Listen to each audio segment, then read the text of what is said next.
Hello everyone, welcome back to Base Study A1. Today we are going to learn one of the important chapter of class 12 chemistry solid state. लेकिन आज हम सिर्फ definition और फॉर्मूले से नहीं पढ़ेंगे।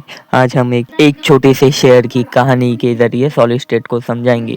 तो सोचिए, हम एक ऐसे शहर में पहुंच गए हैं जहां हर प्रैक्टिकल की अपनी यह है हमारी सॉलिड स्टेट की दुनिया। चलो इस दुनिया की जर्नी शुरू करते हैं। सॉलिड क्या है? सबसे पहले हम शहर के अंदर जाते हैं। यहाँ प्रैक्टिकल एक दूसरे के बहुत पास रहते हैं। वह फ्रिंकली घूम नहीं सकते क्योंकि उसके बीच स्ट्रॉन्ग अट्रैक्टिव फोर्स होती है।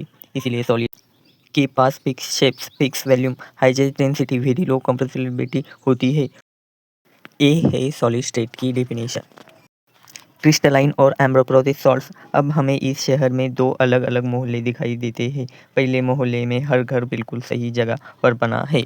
यह है क्रिस्टल सॉल्ट। प्रैक्टिकल एक रेगुलर और रिपीटिंग पैटर्न में अरेंज होते हैं। लेकिन दूसरे मोहल्ले में घर रैंडमली बने हुए हैं। ये है एम्ब्रोप्रोथिक सॉल्ट्स। क्रिस्टल लैक्टिक्स। अब पूरे शहर का मैप निकालते हैं। मैप में हर पार्टिकल की एक फिक्स पोजीशन दिखाई दे रही है। इसे रेगुलर 3 डायमेंशनल अरेंजमेंट को कहते हैं। क्रिस्टल लैक्टिक्स यानी प्रैक्टिकल की पूरी ओरिजिनल स्थिति। Crystal lattice definition. Unit cell. लेकिन दोस्तों, पूरे शहर को समझने की ज़रूरत नहीं है। अगर हमें सिर्फ एक छोटा सा हिस्सा मिल जाए जिसे बार बार रिपीट करने पर पूरा शहर बन जाए, यही है unit cell. Unit cell crystal का सबसे छोटा रिपीटिंग पार्ट है। एक यूनिट सेल को बार बार तीनों डायरेक्शन में रिपीट करो और पूरा क्रिस्टल तैयार। Unit cell definition. अब हमारे सामने एक क्यूब आता है और इस क्यूब के प्रैक्टिकल तीनों अलग अलग तरीक़ों से अरेंज हो सकते हैं। पहला सिंपल क्यूबिक, दूसरा बॉडी सेंटर क्यूबिक, तीसरा फेस सेंटर क्यूबिक। चलो एक एक करके देखते हैं।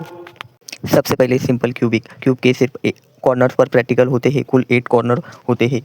अब नेक्स्ट BCC मतलब बॉडी सेंटर क्यूबिक। अब शेयर का एक प्रैक्टिकल कहता है मैं कॉर्नर पर नहीं, बिल्कुल बीच में बैठूंगा। यही है body centre cubic. FCC face centre cubic. अब सबसे क्राउड क्यूब आता है। कॉर्नर पर प्रैक्टिकल तो है ही, लेकिन अब हर फेस के सेंटर पर भी एक प्रैक्टिकल बैठा है, इसीलिए FCC में 4 प्रैक्टिकल्स होते हैं। Coordination number. अब एक प्रैक्टिकल के आसपास उसके कितने नेगेटिव्स होते हैं, इसे कहते हैं कोऑर्डिनेशन नंबर। याद रखो, SC के होते 6, BCC के होते 8, FCC के होते 12। एग्जाम में अब सोचो, हमारे पास एक छोटा बॉक्स है, हम उसमें बॉल भर रहे हैं, लेकिन बॉल के बीच में थोड़ी जगह रह रही है जाती है, इसे कहते हैं पैकिंग इपिंग सी। SC की होती है 52 और BCC की होती है 68, FCC की होती है 74। वाइड्स। अब प्रैक्टिकल जितने भी क्लोज क्यों ना हो, उसके बीच कुछ खाली जगह बचती है, इसे खाली स्पेस को कहते हैं वाइड। वाइड के 2 टाइप होते हैं, टेट्रावाइड और ऑक्टाहेड्रॉइड wide.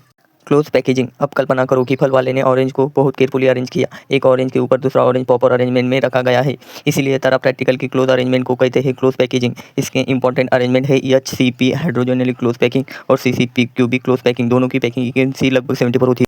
Density of unit cell. अब एक सवाल आता है, अगर हमें यूनिट सेल में प्रैक्टिकल की संख्या, मोलर मास और एज लेंथ पता हो तो क्या हम क्रिस्टल की डेंसिटी निकाल सकते हैं? बिल्कुल। फॉर्मूला है P=ZM/A³ एज लेंथ और एटॉमिक रेडियस। अब हमारे क्यूबिक की साइड है A और प्रैक्टिकल का रेडियस है R। तीनों स्ट्रक्चर में रिलेशन अलग अलग होता है BCC, FCC और SC में। Crystal default. अब तक हमारे शेयर बिल्कुल परफेक्ट है, लेकिन क्या असली दुनिया में सब कुछ परफेक्ट होता है? नहीं। अभी कोई प्रैक्टिकल अपनी जगह से गायब हो जाता है, कभी प्रैक्टिकल गलत जगह पर बैठ जाता है। क्रिस्टल में ऐसा इनरेगुलर को कहते हैं क्रिस्टल डिफॉल्ट। Vacancy default. मान लो एक घर में खाली हो गया, उस जगह पर कोई प्रैक्टिकल नहीं है, इसे कहते हैं वैकेंसी डिफॉल्ट। इंटरस्टेटल डिफॉल्ट। अब इमेजिन करो कि एक एक्स्ट्रा व्यक्ति 2 घरों के बीच की खाली जगह में जाकर बैठ गया। इसी तरह जब एक्स्ट्रा प्रैक्टिकल इंटरनल स्पेस में चला जाता है तो इसे कहते हैं इंटरनल डिफॉल्ट। शॉर्ट की डिफॉल्ट। अब क्रिस्टल के कुछ कैटायन और अनायन अपनी जगह से गायब हो गए, लेकिन दोनों की संख्या बराबर है, इसे क्रिस्टल के इलेक्ट्रॉन न्यूट्रल की बना रहती है, इसे कहते हैं शॉर्ट की डिफॉल्ट। याद रखो। फ्रिंकल डिफॉल्ट। अब एक छोटा आयन अपनी ओरिजिनल पोजीशन छोड़कर क्रिस्टल के अंदर किसी खाली जगह पर चला गया। यही प्रैक्टिकल क्रिस्टल से बाहर नहीं गया, बस अपनी जगह बदल ली, इसे कहते हैं Frenkel default. Difference between Schottky defect and Frenkel defect.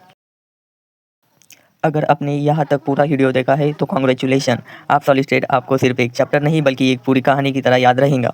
लेकिन सिर्फ वीडियो देखना काफ़ी नहीं है। वीडियो देखो, नोट्स बनाओ, क्वेश्चन सॉल्व करो और रिवीजन करो। ऐसे ही क्लास 12 HSC की प्रिपरेशन के लिए जुड़े रहिए बेस्ट स्टडी A1 के साथ। वीडियो पसंद आए तो लाइक करो, चैनल को सब्सक्राइब करो और अपने दोस्तों के साथ शेयर ज़रूर करो। Best study A1। Thank you for watching.